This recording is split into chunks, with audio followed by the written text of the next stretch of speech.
ഈശോയെ, ഈ audio Bible കേട്ടുകൊണ്ടിരിക്കുന്ന എല്ലാ വ്യക്തികളുടെയും ജീവിതത്തിൽ അതിശക്തമായിട്ട് ഇടപെടണമേ. നാളുകളായി ഇവർ പ്രാർത്ഥിച്ചു കൊണ്ടിരിക്കുന്ന വിഷയങ്ങളുടെ മേൽ ഈശോയെ നീ നിൻ്റെ കരുണ വർഷിക്കണമേ, അങ്ങനെ പരിശുദ്ധാത്മാനെ വർഷിക്കണമേ. ഹല്ലേലൂയ. കർത്താവെ, ആത്മീയമായിട്ട് ഭൗതികമായിട്ട് സാമ്പത്തികമായിട്ട് അനുഗ്രഹിക്കണമേ. ഈശോയെ, ഇവരുടെ കണ്ണുനീരിന് കാരണമായ വിഷയങ്ങളിൽ ഈശോയെ അങ്ങയുടെ കൈവപ്പുണ്ടായിരിക്കുമാറാകണമേ. അമ്മേ ദൈവമാതാവേ, ഇവർക്കും ഇവരുടെ കുടുംബത്തിന് വേണ്ടി നിരന്തരം മധ്യസ്ഥം വഹിച്ച് പ്രാർത്ഥിക്കണമേ. നന്മ നിറഞ്ഞ മറിയമേ സ്വസ്തി, കർത്താവ് അങ്ങയുടെ കൂടെ സ്ത്രീകളിൽ അങ്ങ് അനുഗ്രഹിക്കപ്പെട്ടവളാവുന്നു.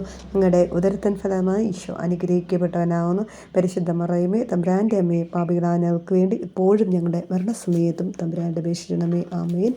ഞാൻ ഡോക്ടർ ബിസ്നി. ദിവസവും രാവിലെ എൻ്റെ ഓഡിയോ ബൈബിൾ ലഭിക്കുവാനായി ചാനൽ സബ്സ്ക്രൈബ് ചെയ്യേണ്ടത്. രാവിലെ 6:30 അനേകരിലേക്ക് ഇത് എത്തിച്ചു കൊടുക്കുകയും വേണമേ.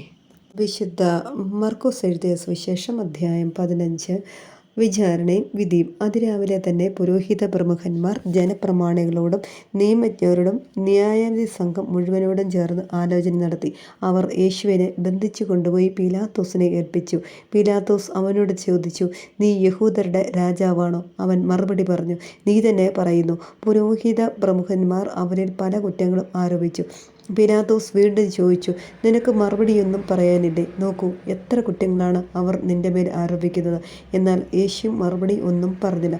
തന്മൂലം പീലാത്തോസ് വിസ്മയിച്ചു. ജനം ആവശ്യപ്പെടുന്ന ഒരു തടവുകാരനെ അവൻ തിരുനാളിൽ മോചിപ്പിക്കുക പതിവായിരുന്നു. വിപ്ലവത്തിനിടയിൽ കൊലപാതകം നടത്തിയ ബറബ്ബാസ് എന്നൊരുവൻ വിപ്ലവകാരികളോടൊപ്പം തടങ്കലിൽ ഉണ്ടായിരുന്നു. ജനക്കൂട്ടം പീലാത്തോസിനെ അടുത്ത് ചെന്ന് പതിവുള്ള ആനുകൂല്യങ്ങൾക്ക് അപേക്ഷിച്ചു. അവൻ പറഞ്ഞു, യഹൂദരുടെ രാജാവിനെ ഞാൻ മോചിപ്പിച്ചു തരണമെന്നാണോ നിങ്ങൾ ആഗ്രഹിക്കുന്നത്? എന്തെന്നാൽ അസൂയ നിമിത്തമാണ് പുരോഹിത പ്രമുഖന്മാർ അവനെ ഏൽപ്പിച്ചു തന്നതെന്ന് അവന് അറിയാമായിരുന്നു. എന്നാൽ ബറാബാസിനെയാണ് വിട്ടുതരേണ്ടതെന്ന് ആവശ്യപ്പെടാൻ പുരോഹിത പ്രമുഖന്മാർ ജനക്കൂട്ടത്തെ പ്രേരിപ്പിച്ചു. പീലാത്തോസ് വീണ്ടും അവരോട് ചോദിച്ചു, യഹൂദരുടെ രാജാവെന്ന് നിങ്ങൾ വിളിക്കുന്നവന് ഞാൻ എന്ത് ചെയ്യണം? അവർ വിളിച്ചു പറഞ്ഞു, അവനെ ക്രൂശിക്കുക. പീലാത്തോസ് ചോദിച്ചു, അവൻ എന്ത് തിന്മ പ്രവർത്തിച്ചു?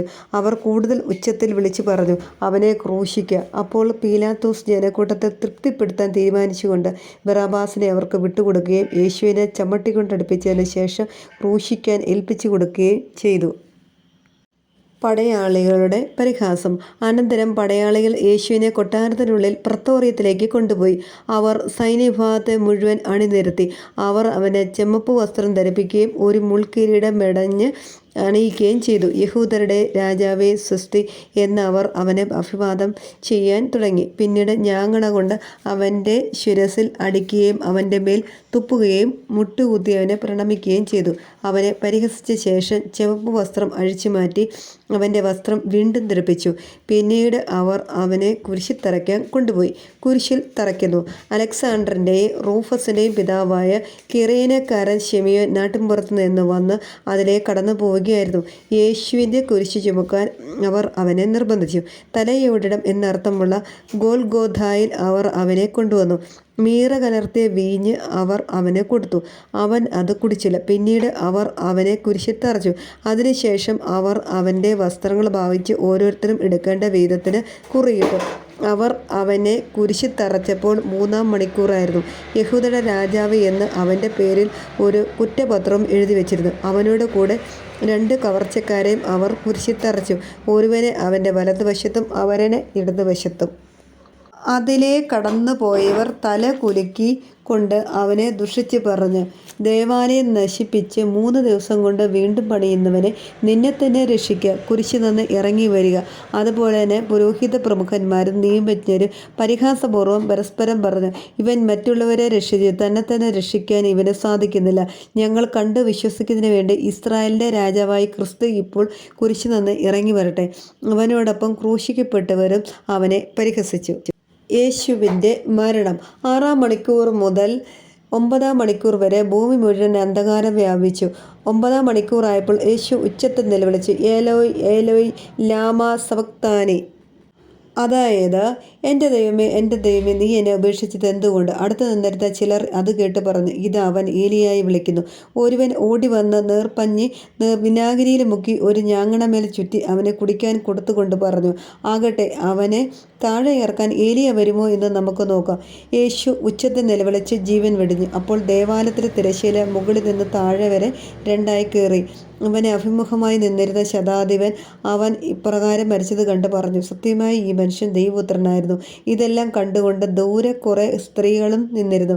മഗ്ദലന മറിയവും യോസയുടെയും ചെറിയ യാക്കോബിൻ്റെയും അമ്മയായ മറിയവും സലോമിയും അക്കൂട്ടത്തിലുണ്ടായിരുന്നു. യേശു ഗലീലയിലായിരുന്നപ്പോൾ അവനെ അനുഗമിക്കുകയും ശുശ്രൂഷിക്കുകയും ചെയ്തവരാണ് ഇവർ. കൂടാതെ അവനോടുകൂടെ ജെറുസലേമിലേക്ക് വന്ന മറ്റനവധി സ്ത്രീകളും അവിടെ ഉണ്ടായിരുന്നു. യേശുവിനെ സംസ്കരിക്കുന്നു. അന്ന് സാബത്തിന് തൊട്ടു മുമ്പുള്ള ഒരുക്ക ദിവസമായിരുന്നു. അതിനാൽ വൈകുന്നേരമായപ്പോൾ അരിമത്ഥ്യ യാക്കോബക്കാരനായ ജോസഫ് ധൈര്യപൂർവ്വം പീലാത്തോസിനെ സമീപിച്ചു. അവൻ ആലോചന സംഘത്തിലെ ബഹുമാന്യനായി ഒരംഗവും ദൈവരാജ്യം പ്രതീക്ഷിച്ചിരുന്നവനായിരുന്നു. അവൻ പീലാത്തോസിൻ്റെ അടുത്തെത്തി യേശുവിൻ്റെ ശരീരം ചോദിച്ചു. അവൻ മരിച്ചു കഴിഞ്ഞുവോ എന്ന് പീലാത്തോസ് വിസ്മയിച്ചു. അവൻ ശതാധിപനെ വിളിച്ച് അവൻ ഇതിനകം മരിച്ചു കഴിഞ്ഞു എന്ന് അന്വേഷിച്ചു. ശതാധിപനിൽ നിന്ന് വിവരമറിഞ്ഞതിന് ശേഷം അവൻ മൃതദേഹം ജോസഫിന് വിട്ടുകൊടുത്തു. ജോസഫ് ഒരു തുണി വാങ്ങി അവനെ താഴെ ഇറക്കി അതിൽ പൊതിഞ്ഞ് പാറയിൽ പെട്ടിയൊരുക്കിയ കല്ലറയിൽ അവനെ സംസ്കരിക്കുകയും കല്ലറയുടെ വാതിക്കൽ ഒരു കല്ല് ഉരുട്ടി വയ്ക്കുകയും ചെയ്തു.